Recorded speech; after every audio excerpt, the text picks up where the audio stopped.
2 skyrius. Mes laikomės savo pažado jums. Mes primename jums, kas esate ar žinote, ko norite. Ar žinote, kad esate savo patirties kūrėjas? Ar mėgaujate savo troškimo evoliuciją? Ar jaučiate jumise pulsuojantį naujo troškimo gaivumą? Jei esate tarp tų retų žmonių, kurie atsakė, taip, aš mėgaujuosi savo troškimo evoliuciją. Jaučiuosi nuostabiai būdamas šioje vietoje, kur tiek daug dalykų, kurių trokštu, dar neatėjo pas mane, vadinasi, suprantate, kas esate ir ką reiškia ši patirtis. Tačiau jei jūs, kaip ir dauguma žmonių, jaučiatės nelaimingi dėl neįsipildžiusių troškimų, jei trokštate daugiau pinigų, bet esate nuolatinio nepritekliaus būsenoje, jei esate nepatenkinti savo profesinę situaciją, bet jaučiatės įstrigę ir nematote jokio būdo ją pagerinti, jei jūsų santykiai neteikia pasitenkinimo arba jei jūsų svajonių santykiai vis dar nepasiekiami, jei jūsų kūnas nesijaučia ar neatrodo taip, kaip norėjote, tuomet yra keletas svarbių ir lengvai suprantamų dalykų, kuriuos norėtume jums čia perduoti. Norime suteikti jums šią informaciją, nes norime, kad rastumėte kelią į visus dalykus, kurių trokštate. Tačiau tai tėra maža mūsų priežasties dalis, nes suprantame, kad net kai turėsite viską iš savo troškimų sąrašo, atsiras kitas, ilgesnis ir platesnis sąrašas, kuris užims senojo vietą. Tad ši knyga rašoma ne tam, kad padėtų jums gauti viską, kas yra jūsų sąraše, nes suprantame tokio siekio neįmanomumą. Rašome šią knygą, kad pažadintume jūsų atmintį apie galią ir neišvengiamą sėkmę, kuri pulsuoja pačioje jūsų tikrosios esybės širdyje.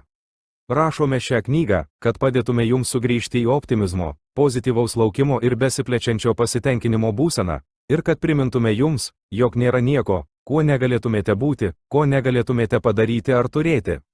Rašome šią knygą, nes pažadėjome jums tai padaryti. Ir dabar, kai laikote šią knygą savo rankose, jūs vykdote pažadą, kurį taip pat davėte. Jūs sakėte, gyvensiu džiaugsme. Jūs sakėte, eisiu į fizinę laiko, erdvės ir realybės dimensiją su kitomis esybėmis ir prisiimsiu tapatybę iš aiškios ir konkrečios perspektyvos. Išmoksiu matyti save iš to taško ir džiaugsiuosi, kad esu matomas iš to taško. Jūs sakėte, stebėsiu tai, kas mane supa, ir mano reakcija į tai, ką stebėsiu, iškels į paviršių mano paties vertingus asmeninius pomėgius. Jūs sakėte, žinosiu savo pasirinkimų vertę, žinosiu savo perspektyvos vertę, ir tada jūs sakėte, ir tai yra svarbiausia dalis, visada jausiu savo asmeninės perspektyvos galią ir vertę, nes ne fizinė energija, kuri kuria pasaulius, tekės per mano sprendimus, mano ketinimus ir kiekvieną mano mintį tam, kad būtų sukurta tai, ką aš išjudinu iš savo perspektyvos. Prieš savo fizinį gimimą žinojote, kad esate šaltinio energija, konkrečiai sutelkta šiame fizinėme kūne, ir žinojote, kad fizinis asmuo, kuriuo tapsite, niekada negalės būti atskirtas nuo to, iš ko kilote. Taip supratote savo amžiną ryšį su ta šaltinio energija. Jūs sakėte, mylėsiu pasinėręs į šį fizinį kūną, į šią erdvės, laiko ir realybės dimensiją, nes ši aplinka leis man sutelkti galingą energiją, kuri esu aš, į kažką konkretesnio. Ir tame sutelktame konkrečiume įvyks galingi įvykiai ir bus džiaugsmas. Mes žinome, kas esate.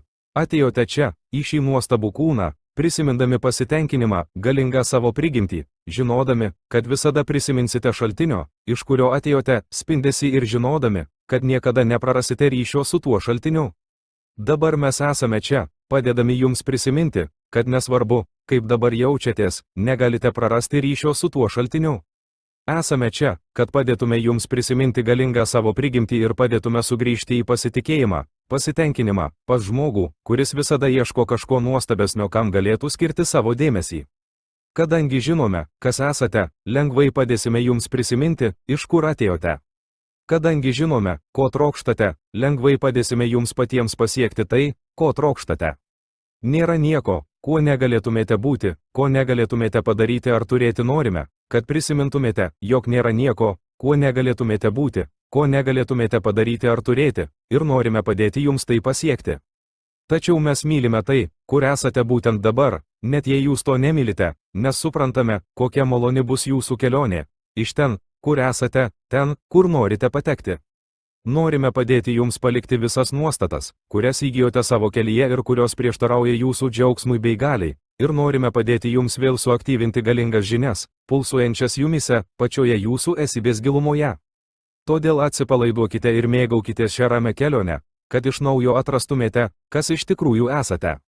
Mūsų troškimas yra tas, kad baigę šią knygą pažintumėte save taip, kaip mes jūs pažįstame, mylėtumėte save taip, kaip mes jūs mylime, ir mėgautumėte savo gyvenimu taip, kaip mes mėgaujamės jūsų gyvenimu.